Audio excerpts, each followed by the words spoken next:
হুগলি উত্তর 24 পরগনার ছবি দেখালাম, এবার হাওড়ার ছবি দেখাবো। ডিভিসির জলে হাওড়ার উদয়নারায়ণপুর একেবারে ভাসছে বলা যেতে পারে। হরিহরপুর, কুর্চি, শিবপুর, টোকাপুর, শিবানীপুর একাধিক জায়গা, মোটামুটি 5-6টি গ্রাম এইভাবে জলমগ্ন হয়ে গেছে ডিভিসির ছাড়া জলে। জলের তলায় উদয়নারায়ণপুরের ডিহি ভুরশুট রাজ্য সড়ক। আমাদের সঙ্গে রয়েছেন আমাদের প্রতিনিধি সন্তু। সন্তুর কাছে যাব।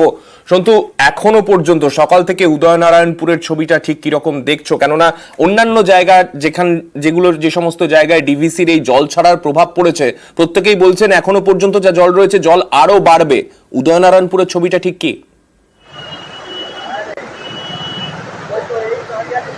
দেখো, হাওড়ার উদয়নারায়ণপুরের কিন্তু একই চিত্র। যত সময় যাচ্ছে ততই কিন্তু জলের চাপ বাড়ছে এবং একের পর এক কিন্তু গ্রাম প্লাবিত হচ্ছে। আমরা এই মুহূর্তে আছি উদয়নারায়ণপুর বাজার এলাকায়, সেখানে দেখাই যাচ্ছে কিভাবে জলের তোর কিন্তু গ্রামের দিকে ঢুকছে। এই মাত্র প্রশাসন সূত্রে খবর কিন্তু 10 থেকে 15টি গ্রাম ইতিমধ্যেই প্লাবিত হয়েছে এবং প্লাবিত হয়েছে উদয়নারায়ণপুরের ও হুগলির সাথে যোগাযোগ সংযোগকারী রাজ্য সড়কও। সেখানে রাজ্য সড়কের উপর দিয়ে জল বইছে, ফলে দেখা যাচ্ছে যে সেখানে যাতায়াত সমস্ত কিছুই বন্ধ হয়ে গেছে এবং কি উদয়নারায়ণপুর স্টেট জেনারেল হাসপাতাল, উদয়নারায়ণপুর থানা সহ একাধিক এলাকা কিন্তু এই মুহূর্তে জলমগ্ন।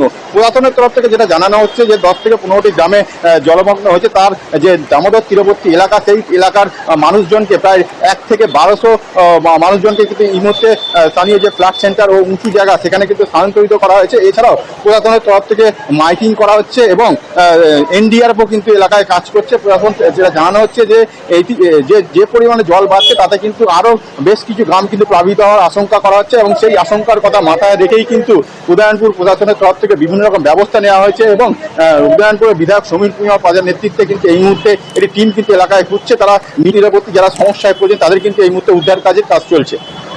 বেশ, ধন্যবাদ সন্তু।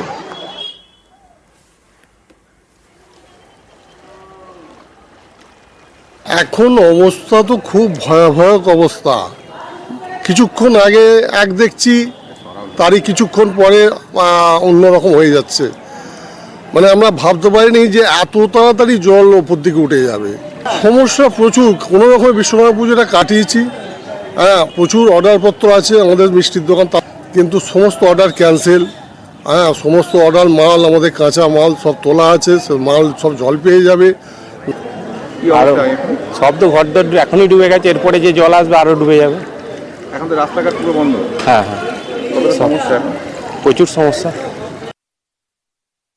ডিভিসি থেকে 2,75,000 কিউসেক জল ছাড়া হয়েছে। ইতিমধ্যে 5 থেকে 7টা গ্রাম প্লাবিত হয়ে গেছে।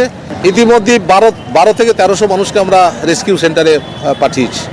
কি কি ব্যবস্থা নেওয়া আছে? তাদের খাবার দাবার থেকে শুরু করে, জল থেকে শুরু করে, ওষুধপত্র থেকে শুরু করে সবটাই আমাদের ব্লক প্রশাসন সর্বোপরি মাননীয় মুখ্যমন্ত্রী মমতা বন্দ্যোপাধ্যায়ের নির্দেশকে মান্যতা দিয়ে এবং ব্লক প্রশাসনের যে সমস্ত কর্তা ব্যক্তিরা আছে তাদের সকলের সহযোগিতায় তাদের আমরা নিরাপদ জায়গা আনতে পেরেছি।